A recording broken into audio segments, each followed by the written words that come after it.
Simbol-simbol ini kemudian muncul dalam lodge Masonik. Kata-kata berikut tentang Keppel Roslin muncul di Mimar Sinan, majalah untuk anggota lodge Masonik Turki.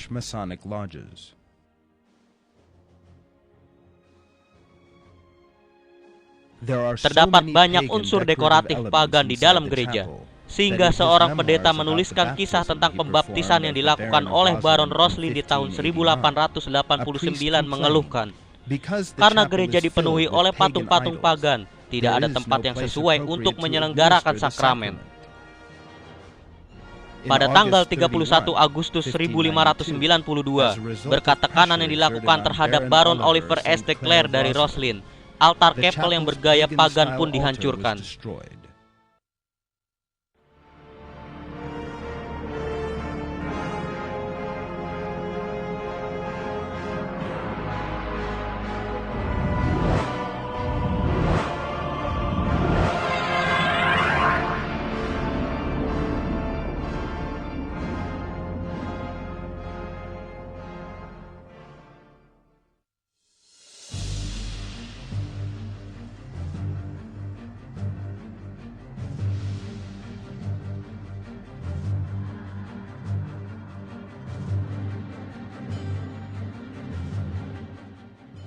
Secara resmi Templar telah menghilang, meskipun sebenarnya mereka bertahan hidup secara rahasia.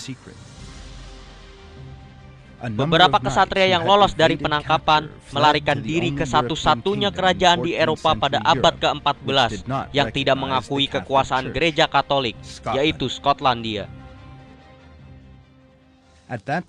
Pada saat itu, Skotlandia sedang berperang dengan Inggris. Templar memperoleh cukup kebebasan oleh pihak Skotlandia selama konflik ini.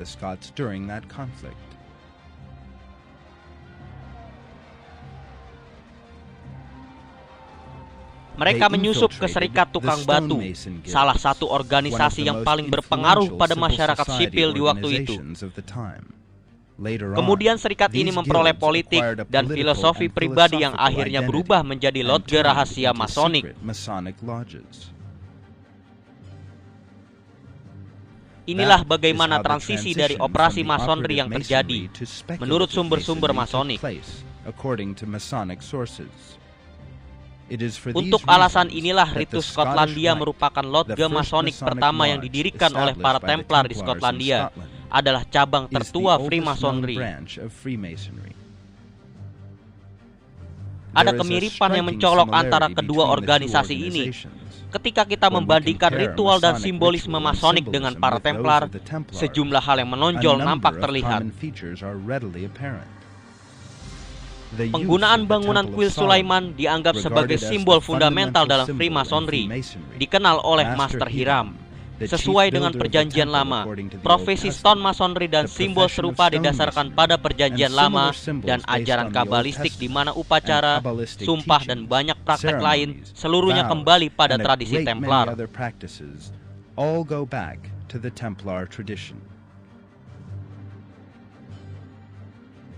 Prinsip simbol-simbol Freemasonry adalah penggaris dan jangka yang digunakan oleh Master Stonemason.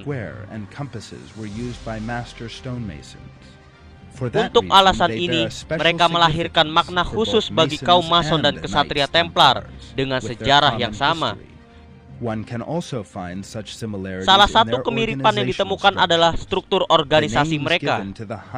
Nama-nama yang diberikan pada tokoh-tokoh tertinggi dalam ritus Skotlandia dalam Freemasonry digelari sebagai kesatria kuil, pelindung kuil, dan kesatria pembalas yang diberikan kepada Ordo Templar berabad-abad yang lalu. Ketika Templar berubah menjadi Freemasonry, mereka sekali lagi memiliki organisasi yang kuat pengaruhnya.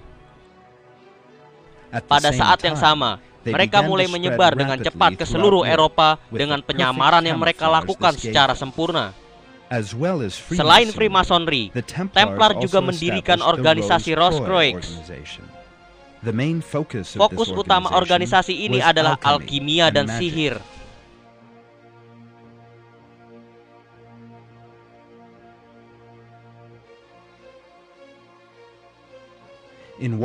Sejumlah sumber menjelaskan hubungan antara Rosecroix dengan Templar sebagai berikut.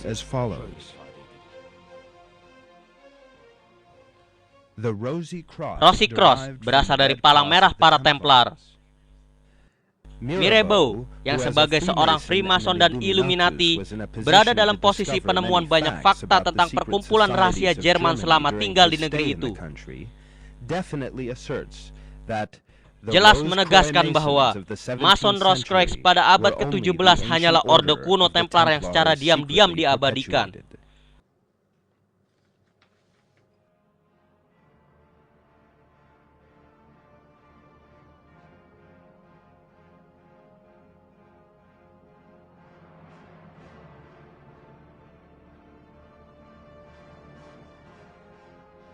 Salah satu anggota terkenal Rosecroix adalah negarawan dan pemikir Inggris, Sir Francis Bacon, yang juga seorang Grand Master Templar Inggris.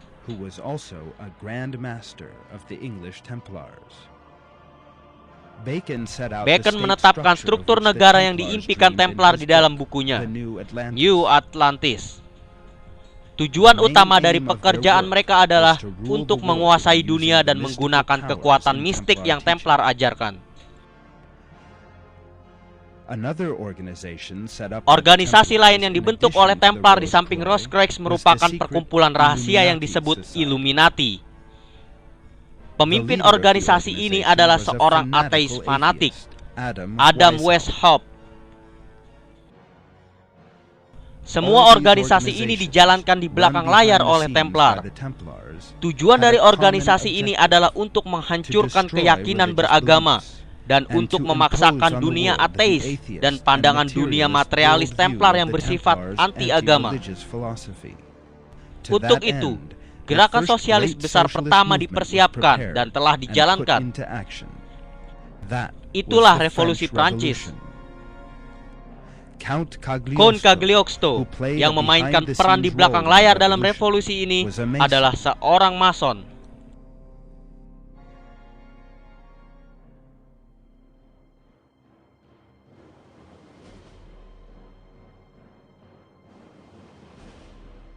Tujuan Cagliostro adalah penghapusan satu persatu seluruh kerajaan yang ada di Eropa dengan menyebarkan ide-ide revolusioner dan menghasut pemberontak.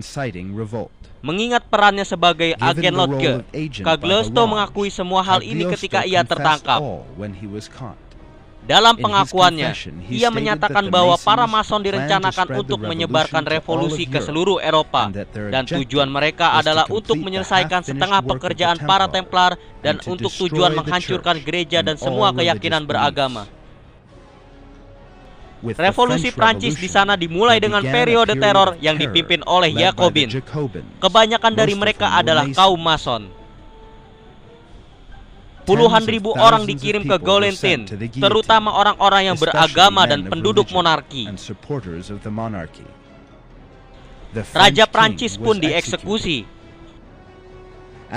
Ketika ia sedang di Gaulentin, salah seorang penonton berteriak, "Demolay, Anda telah terbalas."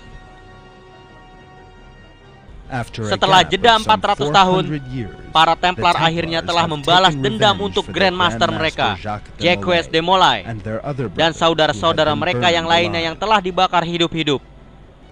Akan tetapi, ini bukanlah yang pertama maupun yang terakhir.